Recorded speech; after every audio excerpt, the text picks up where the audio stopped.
দেশের বাজারে একদিনের ব্যবধানে আবারও বেড়েছে স্বর্ণের দাম। স্থানীয় বাজারে তেজাবি স্বর্ণের মূল্য বৃদ্ধির প্রেক্ষিতে বাংলাদেশ জুয়েলার্স সমিতি মঙ্গলবার নতুন দর ঘোষণা করে জানায় বুধবার থেকে তা কার্যকর হবে।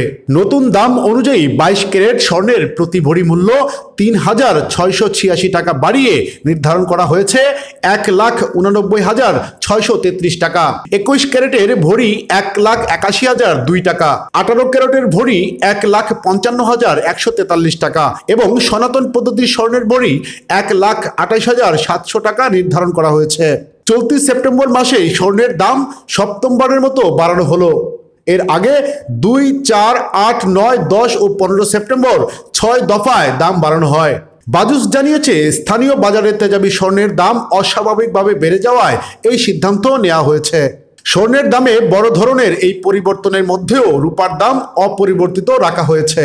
22 ক্যারেট রূপা প্রতি ভরি ২,৮১১ টাকা, ২১ ক্যারেট ২,৬৮৩ টাকা, ১৮ ক্যারেট ২,২৯৮ টাকা এবং সনাতন পদ্ধতির রূপা ১,৭২৬ টাকা রয়েছে। বাজুসের standing committee on pricing and price monitoring এর বৈঠকে এই সিদ্ধান্ত নেওয়া হয়েছে। পরে কমিটির চেয়ারম্যান মাসুদুর রহমান স্বাক্ষরিত এক বিজ্ঞপ্তিতে এই তথ্য জানানো হয়। স্বর্ণের লাগাতার মূল্যবৃদ্ধিতে ভোক্তা পর্যায়ে ব্যাপক প্রভাব পড়ছে বলে জানিয়েছে সংশ্লিষ্টরা। ডেস্ক রিপোর্ট, প্রতিফলন।